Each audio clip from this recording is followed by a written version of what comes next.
நான் சந்தித்த சாது சன்னியாசிகளில் ஒரு சன்னியாசி என்கிட்ட சொல்லியிருந்தார். அதாவது இந்த லிங்கத்தலம், ஜோதிர்லிங்கத்தலம், பஞ்ச கேதாரி தலங்கள் இவற்றின் பற்றி சொல்லியிருந்தார். இவற்றின் வேறுபாடுகளை பற்றியும் சொல்லியிருந்தார். அதை இந்த வீடியோவின் வாயிலாக நான் பதிவிறக்கம் பண்ணுறேன். அதாவது சிவன் கோவில் அப்படின்னா இந்த லிங்க வழிபாடு இருக்கும், எல்லா கோவில்களிலும் லிங்கம் இருக்கும் அப்படின்னு சொன்னார்.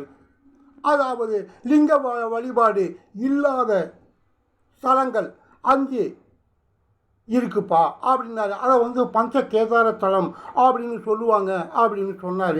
அதாவது இந்த லிங்கங்கள், இந்த ஜோதிர்லிங்கம் இவற்றுக்கு தலங்களுக்கான வேறுபாடு என்ன அப்படிங்கிறத பற்றி சொல்லியிருந்தார். அதாவது சிவன் கோவில் அப்படின்னா அங்கே லிங்கங்கள் இருக்கும். இந்த சிவாலயங்கள் 3 வகையில் பிரிச்சிருக்கிறாங்கப்பா அப்படின்னாரு. ஒன்று இந்த லிங்க தலங்கள், இன்னொன்று ஜோதிர்லிங்க தலங்கள், 3வது பஞ்ச கேதார தலங்கள் அப்படின்னு. அதாவது இந்த லிங்கத்தலங்கள் அப்படின்னா ஒரு சிவன் கோவிலில் ஒரு லிங்கம் இருக்கும், இல்லைன்னா 2க்கும் மேற்பட்ட லிங்கங்கள் கூட இருக்கும். ஒவ்வொரு கோவில்களில் 1000க்கும் மேற்பட்ட லிங்கங்கள் கூட இருக்கும். அதாவது ஒரே கோவிலில், அதாவது இந்த கோவில்களுக்கு அப்படின்னு எந்த ஒரு தல புராணமுமே இருக்காதுப்பா. இது இந்த ஊரில், அதாவது இதை கட்டியது, அதாவது இது இந்த கட்டப்பட்டது, எப்போது கட்டப்பட்டது, லிங்கம் எப்போது பிரதிஷ்டை செய்யப்பட்டது, யாரால் பிரதிஷ்டை செய்யப்பட்டது அப்படிங்கிற விவரம் எல்லாமே இருக்கும்பா அப்படின்னு சொன்னார். இவை பிரதிஷ்டை செய்யப்பட்ட லிங்கங்கள் அப்படின்னு சொன்னார். அதாவது மக்கள் இங்கே சாமியை வணங்கலாம், வேண்டுதல் வைக்கலாம், அதாவது நிறைவேறும் அப்படின்னு நம்பலாம், அதாவது மனநிறைவு கொள்ளலாம் அப்படின்னு சொன்னார். ஆனால் இந்த ஜோதிர்லிங்க தலங்கள் அப்படிப்பட்டது இல்லை அப்படின்னு சொன்னார். அதாவது இந்த ஜோதிர்லிங்க கோவில்களை கட்டியது யார், பிரதிஷ்டை செஞ்சது யார், எப்போ கட்டப்பட்டது என யாருக்குமே தெரியாதுப்பா அப்படின்னு சொன்னார். அதாவது சுயம்புவாக தோன்றியது தான் இந்த ஜோதிர்லிங்கங்கள் அப்படின்னு சொன்னார். இது மக்கள் காலங்காலமாக வழிபட்டுக்கிட்டே வருவாங்க. அவங்க எப்போ இருந்து வழிபட்டுக்கிட்டு வராங்கன்னு யாருக்குமே தெரியாது அப்படின்னு சொன்னார்.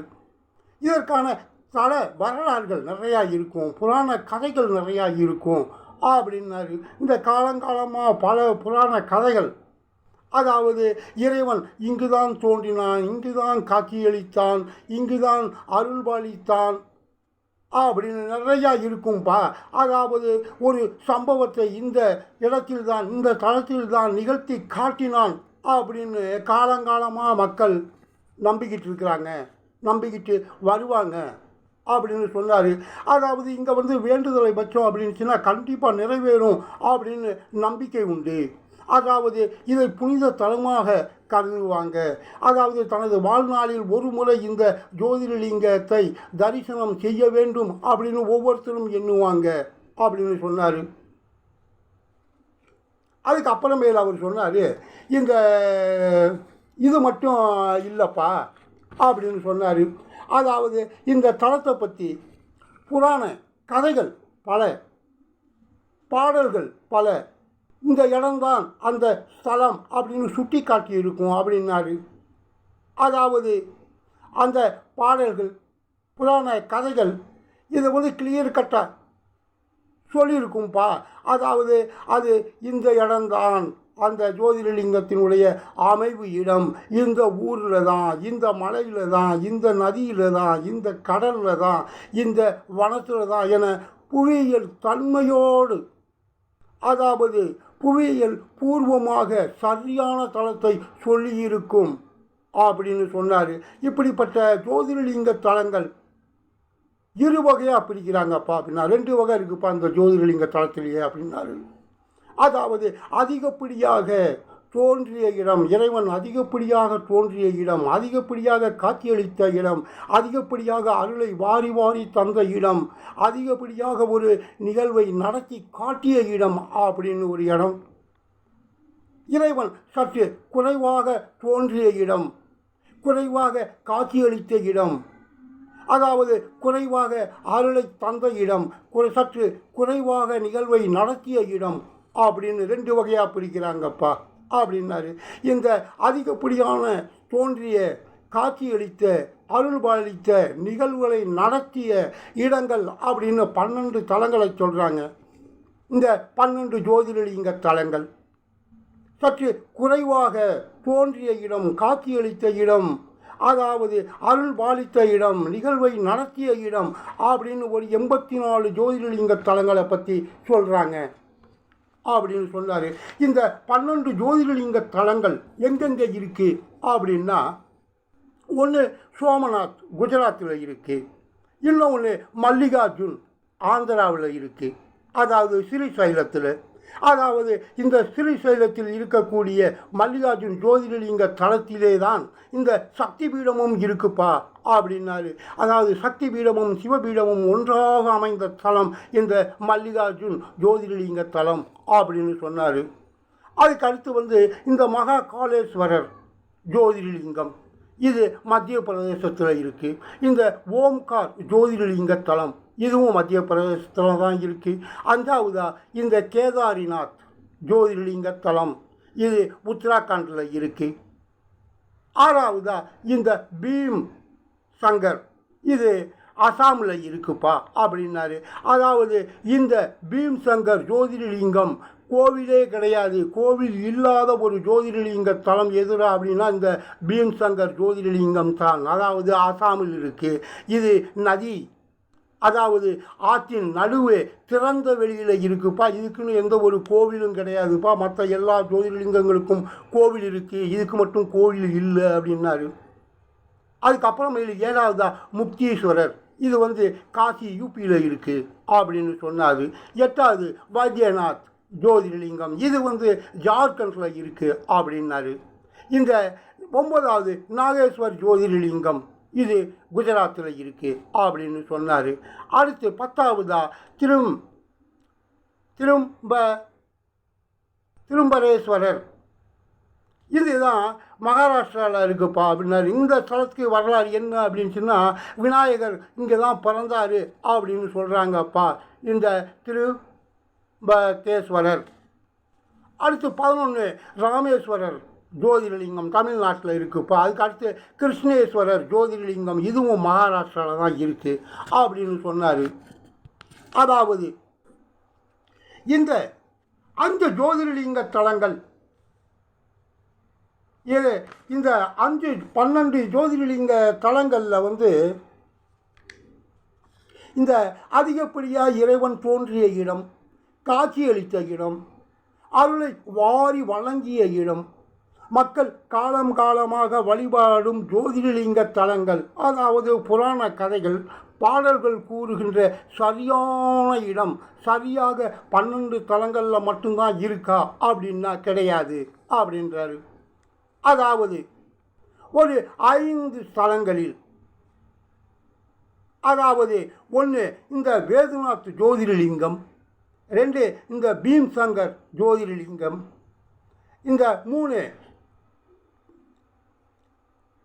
ஓம்கார் ஜோதிர்லிங்கம், 4 இந்த நாகேஸ்வரர் ஜோதிர்லிங்கம், 5 இந்த கிருஷ்ணேஸ்வரர் ஜோதிர்லிங்கம். இந்த 5 ஸ்தலங்கள், ஜோதிர்லிங்க தலங்கள் தல பிரச்சனை உள்ளது அப்படின்னு சொன்னார். இதில் உண்மையான ஜோதிர்லிங்க தலம் எது அப்படிங்கிறதுல பிரச்சனைகள் இருக்குப்பா.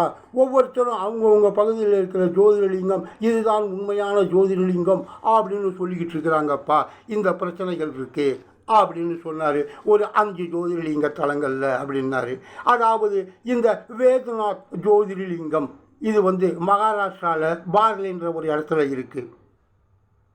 இதே பேரில் வைத்தியநாத் ஜோதிர்லிங்கம் ஜார்க்கண்டில் இருக்குது. இது பேஜுநாத் ஜோதிர்லிங்கம், இது இமாச்சலம் குழுவில் இருக்குப்பா அப்படின்னாரு. இந்த 3க்கும் ஒரே ஜோதிர்லிங்கம், அதாவது 3 பேருமே 3 பகுதி மக்களுமே சொல்கிறாங்க இதுதான் வேதுநாத் ஜோதிர்லிங்க தலம், உண்மையான ஜோதிர்லிங்க தலம் அப்படின்னு சொல்கிறாங்கப்பா அப்படின்றாரு.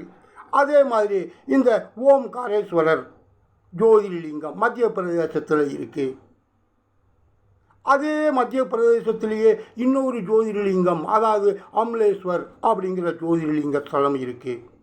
இங்கே இருக்கிற மக்கள் இதுதான் உண்மையான ஜோதிர்லிங்கம் ஓம்காரேஸ்வரர் அப்படின்னு சொல்கிறாங்க. அங்கே இருக்கிறவங்க இதுதான் உண்மையான ஜோதிர்லிங்க ஸ்தலம்னு சொல்கிறாங்க. அங்கேயும் பிரச்சனைகள் இருக்குப்பா அப்படின்றாரு. அடுத்து இந்த பீம் சங்கர் ஜோதிர்லிங்கம், இது அசாமில் இருக்குது. இதே தான் பீமா சங்கர் ஜோதிர்லிங்கம் மகாராஷ்டிராலையும் இருக்குது. இங்கே இருக்கிறவங்க இதை தான் உண்மையான ஜோதிர்லிங்கன்றாங்க. அசாமில் இருக்கிறவங்க அதைத்தான் ஜோதிர்லிங்கம் உண்மையானது அப்படின்றாங்கப்பா அப்படின்றாரு. அதுக்கு அடுத்து இந்த கிருஷ்ணேஸ்வர் ஜோதிர்லிங்கம் மகாராஷ்டிராவில் இருக்குது அப்படின்னாரு. இதே குஷ்மேஸ்வர் அப்படிங்கிற ஜோதிர்லிங்கம் ராஜஸ்தானில் இருக்குது. இதுதான் உண்மையான கிருஷ்ணேஸ்வரர் அப்படின்னு ராஜஸ்தான்காரவங்க சொல்கிறாங்க. இல்லை இதுதான் உண்மையான ஜோதிர்லிங்க ஸ்தலம்னு மகாராஷ்டிராக்காரவங்க சொல்கிறாங்கப்பா அப்படின்னாரு. அதுக்கப்புறமேலு இந்த நாக்நாத் ஜோதிர்லிங்கம், அதாவது நாகேஸ்வரர், இது குஜராத்தில் இருக்குப்பா அப்படின்றாரு. அதே நாகநாதர், இது மகாராஷ்டிராவில் இருக்குது. இவங்க ரெண்டு பேருமே இதுதான் உண்மையான நாகேஸ்வரர் ஜோதிர்லிங்கம் அப்படின்னுக்கிட்டு இருக்கிறாங்கப்பா அப்படின்னாரு. அதாவது காலமாக மக்கள் வழிபாட்டுக்கிட்டே வர்றாங்க, இதுதான் உண்மையானதுன்னு. இந்த தல புராணங்கள் பல இருக்குது, ரெண்டுலேயுமே ஒரே கதை. அதாவது இரண்டு இடத்துலையுமே ஒரே கதை, ஒரு சிறிய மாற்றம் அதில் இருக்கும் அல்லது பெயர் மாற்றம் இருக்கும்பா அப்படின்றாரு. அதாவது இவைகள் இங்கும் அதிகப்படியாக இந்த இடத்துலையும் அருள்வாளிச்சிருக்கிறார், தோன்றி இருக்கிறார், அருளை வாரி தந்திருக்கிறாரு. அதே மாதிரி அங்கேயும் இங்கேயும் புனித ஸ்தலம் அப்படின்னு நினைக்கிறாங்க, அங்கேயும் புனித ஸ்தலம்னு நினைக்கிறாங்கப்பா அப்படின்னாரு. அதாவது இந்த மாதிரி நிறையா பிரச்சனைகள் இந்த 5 ஸ்தலங்களில் இருக்குது அப்படின்னு சொல்கிறாரு. அவங்கவுங்க அங்கங்கே மக்கள் இதுதான் உண்மையான ஜோதிர்லிங்கம் அப்படின்னு சொல்லிக்கிட்டு இருக்கிறாங்கப்பா அப்படின்னு சொன்னார். அதாவது இந்த 5 ஜோதிட தலங்களில் பிரச்சனைகள் இருக்குது. மற்ற 7 ஜோதிர்லிங்க தலங்கள் எல்லோராலும் ஒருமித்து இதுதான் உண்மையான ஜோதிர்லிங்க தலம் அப்படின்னு ஏற்றுக்கிட்டு இருக்காங்கப்பா அப்படின்னு சொன்னார்.